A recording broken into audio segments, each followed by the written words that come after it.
Well, good afternoon. It is Monday, June the 20th, and this is Progressive Planning, quick tip number 14. Today I want to talk about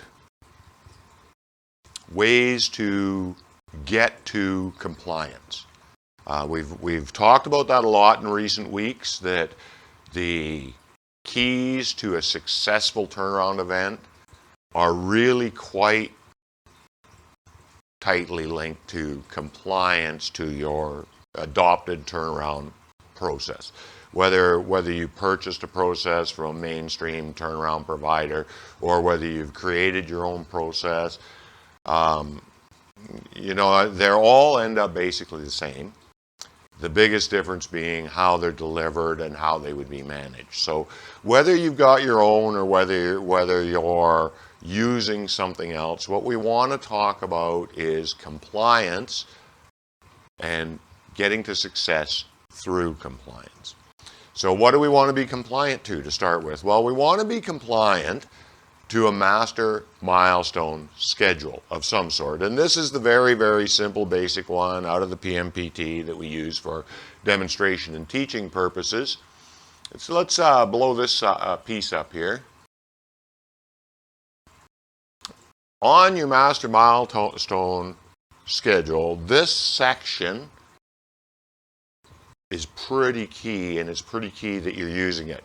So the person responsible, every single task on a Master Milestone Schedule should have an actual person assigned to it, and that person's name should be recorded in the system so that everybody's aware who has the responsibility for that activity. Sometimes you might go a step further and also put the accountable party in here. The accountable party might also be a person, or it could be a division or a team. So, the responsible party for being our turnaround maintenance engineer, the accountable party to that might be the facility engineering team, or it might be listed as the facility engineering team manager, whichever happens to work for you. But that is the important part. Is the task required, yes or no? That box is in there. If you were doing much, much smaller turnarounds, maybe some activities would be deemed unnecessary. Estimated completion time, absolutely important. Actual completion time, absolutely important. So this is what we want to comply to. We want to comply to a Master Milestone Schedule. And this is a very short 198 activity schedule that you could do a turnaround with this little 198 activity MMS, and you would get to success if you did comply with it. But typically, you're going to be looking at about twice as many activities as that. So that's what we want to be compliant to. If we want to be successful, we need to be compliant to our Master Milestone Schedule. And our Master Milestone Schedule really is, by any other name, our plan to plan and our actual turnaround process is defined within the Master Milestone Schedule. So what else do we have to help us along the way? So if we've been following best practices, we did create an event premise. And we did have that event premise signed all the way up to the strategy team and leadership levels. And that event premise does very, very tightly define what is acceptable work for this coming event and what is not acceptable work for this coming event. This is a powerful tool to have. And we mentioned this a little bit of foreboding. This event premise has been signed by our strategy team. And why is that a powerful thing? Well, that's a powerful thing because the strategy team has accepted of their own volition and signed off on the strategy team charter, which was offered to them. And this is a thing that's a little bit hard to put into words. So we're going to call it the owner has offered it, and the owner has decided what the senior leadership team will look like, what kind of membership it will have, and what their accountabilities and responsibilities to the turnaround philosophy are. So who is creating this document? Well, quite literally, this would be the exact same level of your company that is accountable and responsible to the vision and mission statements, because the turnaround philosophy has to be a part of the vision and mission statement. So that level of corporate governance creates a strategy team charter. They offer it to the proposed strategy team members. The strategy team members sign off. They've accepted it.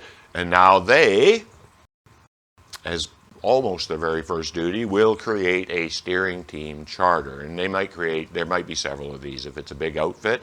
This will be the senior managing level at the facility level, at the facility that we're going to conduct the turnaround in. It will, of course, include the turnaround manager for that event, but it will also include the facility management team for that event. That team will have the accountability and responsibility to sign off on the roles and responsibilities documentation for each of the turnaround team members.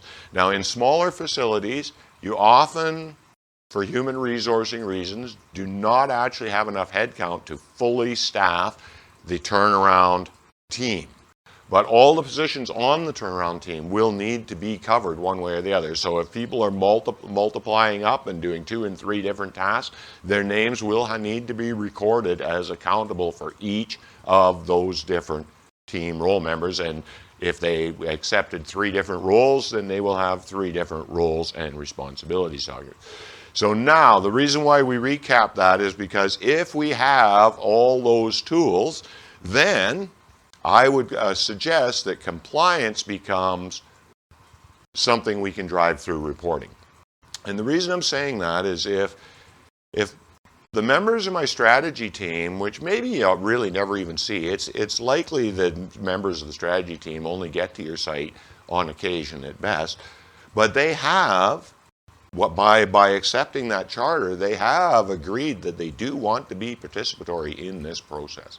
Likewise with your steering team, that most of the members of the steering team have departments to run, they have a lot of stuff going on, but they have, by having given you their agreement and signed off on the charter, indicated a very strong willingness to be participatory. So what do we need to do if we're not getting the participatory support we need from the steering team and ultimately from the strategy team? Could it be because we're not reporting to them properly?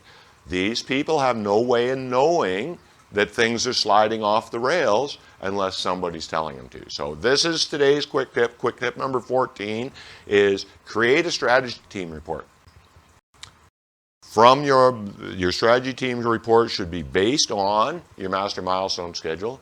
Your strategy team report should be primarily focused on the accomplishment, achievement, and compliance to the Master Milestone Schedule. And the strategy team report should in particular call out Master Milestone activities and the person responsible for them that have fallen behind and become a threat to the overall success of the outage. I would recommend, and what I always used to do was generate that report every Sunday night so that it was there for the strategy team members when they first thing Monday morning. I also, because I'm not trying to blindside anybody, and I also strongly recommend your strategy team report should generate also to all the members of the steering team, because you shouldn't be reporting to a higher level something that you haven't already reported at your own level. So then on Monday morning, everybody is now informed. And everybody is now in a position to help the turnaround manager and the turnaround team get to that oh so necessary compliance level. You see somebody on that list that's out of compliance, you're the senior leader for that department, maybe you pick up your phone with your first cup of coffee on Monday morning, something along that line. In order to have the strategy team and steering team engaged, my point today is, it is necessary that the turnaround manager and his team communicate And I'm suggesting communicating through reporting. Your reporting should be to a template format. It should be dead consistent, and it should be completely predictable and regular. Have a nice day. See you next Monday. Don't be afraid to click on my subscribe button. Have a nice day.